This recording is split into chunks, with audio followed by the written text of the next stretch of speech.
tahun 98, 99 itu ada perpindahan pemain Jepang, Tanaka Hidetoshi ke Liga Italia, ke klub namanya Perugia itu dari Belmare Hiratsuka. Ini bentuk sebelumnya dari Shonan Belmare.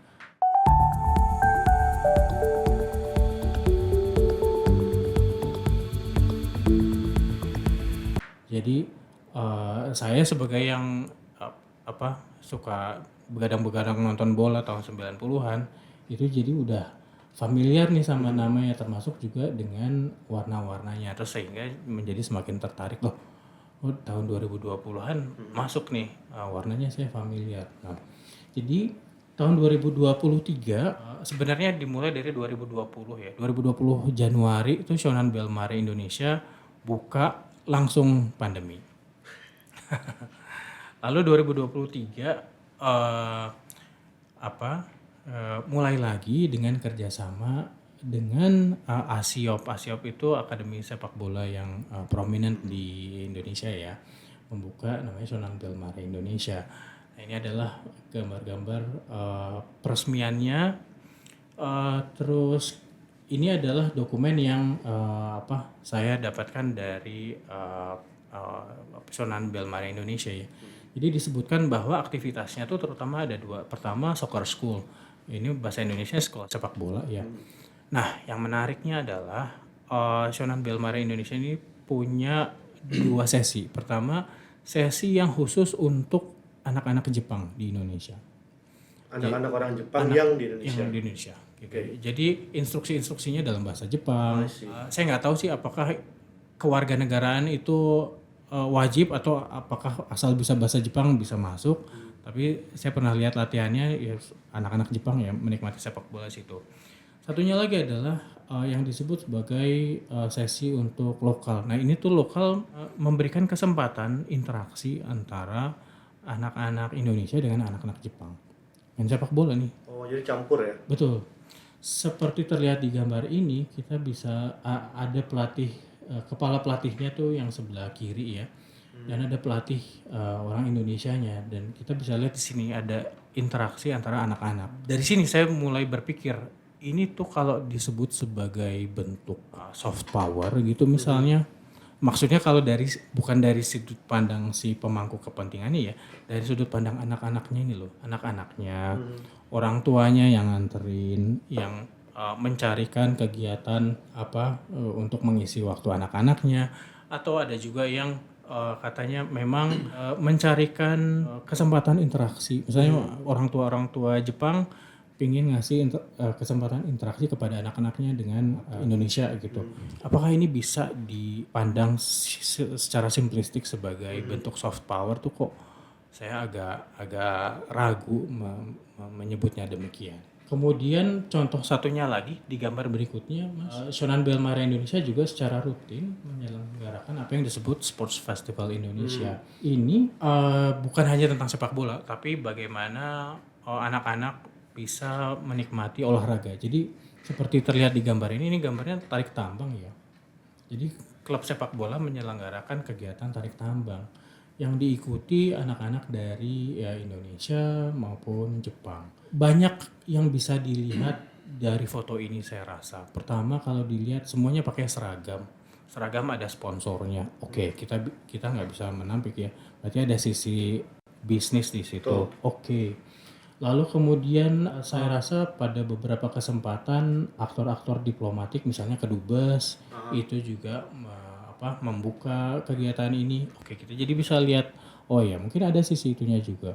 Tapi ini kalau kita ambil sudut pandang anak-anak ini loh, anak-anak Indonesia, anak-anak Jepang, para pelatihnya, orang-orang tua.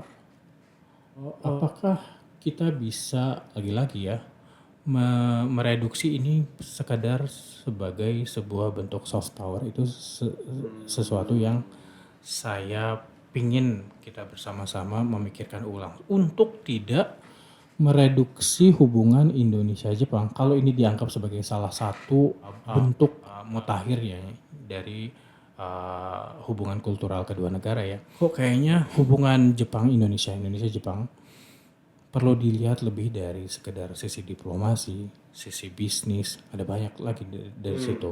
Jadi saya merasa bahwa Shonan Bellmare Indonesia ini adalah contoh penting bagaimana ada aktor-aktor lain di luar aktor-aktor otoritatif yang juga berperan dalam membangun hubungan Indonesia-Jepang, Jepang-Indonesia gitu. Jadi ya itu sebenarnya poin argumentasi saya.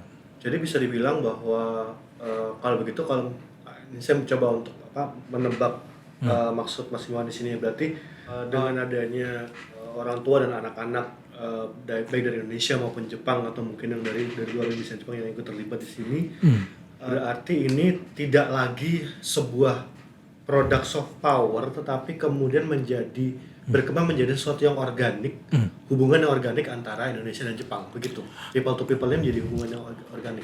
Kalau dilihat sebagai sebuah produk, nah kebetulan ininya ya tujuan visi misi dari Shonan Bellmare Indonesia seperti disuarakan oleh klubnya. Nah kalau lihat dari klubnya, ini bagian merah-merah itu saya yang highlight sendiri ya.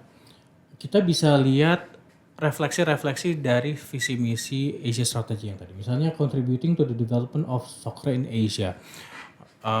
Jepang membantu pengembangan sepak bola di Asia. Oke, berarti ada klaim kepemimpinan kan. Oke. Ini akan bikin orang mudah melihatnya sebagai bentuk soft power. Oke, itu satu sisi.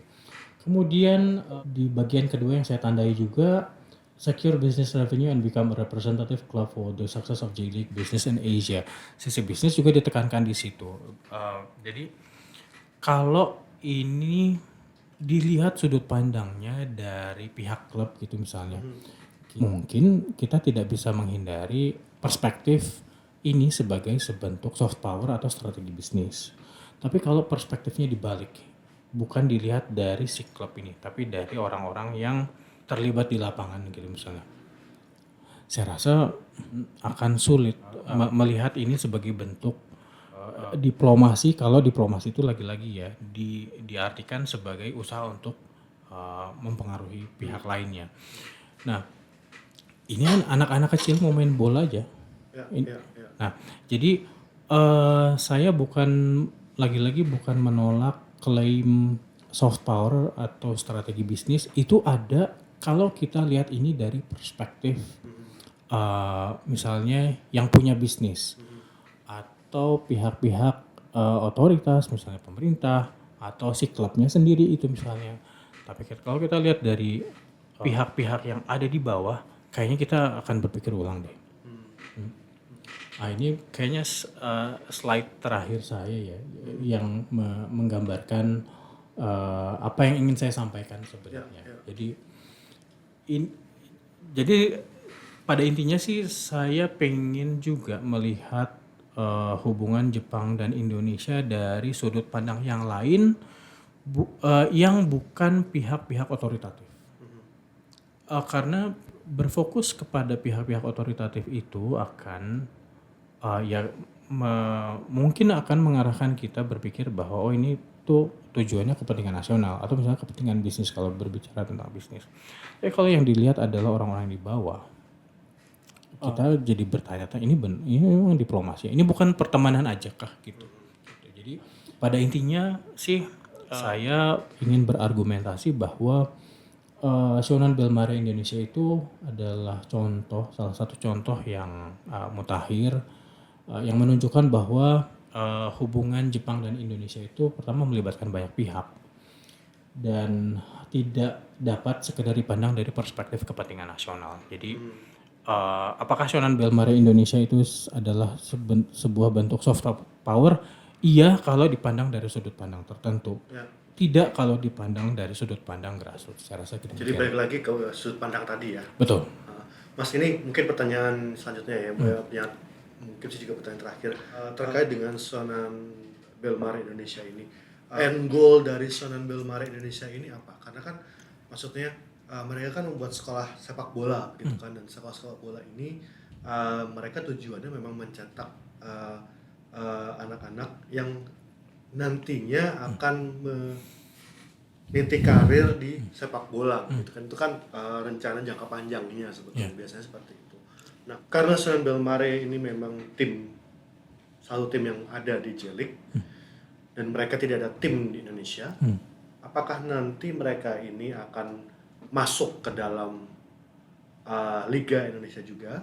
Apakah ada tim seperti sister timnya begitu yang kemudian masuk ke Liga Indonesia ke depannya? Atau apakah nanti para pemain yang anak-anak yang sekarang ikut dalam sekolah bolanya ini seperti mendapatkan kesempatan yang besar juga untuk bermain di Senan Belmare di J-League nantinya ketika mereka sudah cukup umur atau bagaimana? Kalau perspektifnya tuh dari sisi klub, iya Mas. Salah satu tujuannya saya rasa memang untuk talent scouting ya. Jadi Shonan Belmare Indonesia itu secara rutin setiap tahun mengikuti yang namanya Copa Belmare. Itu diselenggarakan di Kanagawa, Jepang.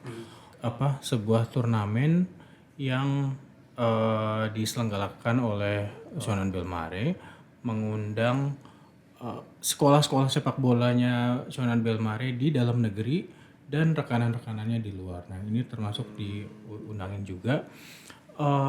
Itu satu sisi bisnisnya tentu tidak bisa dipungkiri juga. Tapi lagi-lagi sih argumentasi saya adalah kalau kita melihat ini dari sudut pandang si klubnya gitu misalnya, ya memang kepentingan klub gitu misalnya. Kepentingan klub tuh macam-macam ya. Misalnya untuk memperluas brandingnya dia, memperluas networkingnya dia itu satu hal, memperluas bisnisnya dia itu juga hal yang lain juga. Itu kan kemudian menghasilkan interaksi-interaksi di akar rumput si anak-anak ini. Jadi kita bisa lihat gimana anak-anak Indonesia, anak-anak Jepang itu saling berinteraksi, main bola aja gitu loh, gitu. Nah, kalau mengenai apakah Shonan Belmare akan bikin klub di Indonesia, saya belum melihat itu, walaupun ada contohnya di Singapura. Ada klub namanya Albirex Niigata Singapura. Ada klub di Jepang namanya Albirex Niigata. Niigata tuh nama tempat ya. Iya. Udah pasti. Yang menarik, nama tempatnya dipertahankan di Singapura. Albirex Niigata Singapura itu masuk ke dalam klub Singapura. Nah, saya kok belum lihat itu akan terjadi di Indonesia, dan mungkin Shonan Belmare juga arahnya nggak ke situ sih. Oke, terima kasih Mas kalau gitu. Terima kasih Mas Adi. Baik, sahabat JF semua, terima kasih sudah meluangkan waktu untuk menonton Japan Scope Podcast Edition. Kami akan hadir kembali di Japan Scope Podcast selanjutnya dengan tema-tema yang juga menarik. Dan jangan lupa untuk follow podcast JF Jakarta di channel YouTube kami di The Japan Version Jakarta, dan teman-teman juga bisa mengikuti informasi paling update tentang program-program JF Jakarta di Instagram dan X @JF_Jakarta, dan juga Facebook page Japan Version Jakarta. Terima kasih, bye-bye. Terima kasih.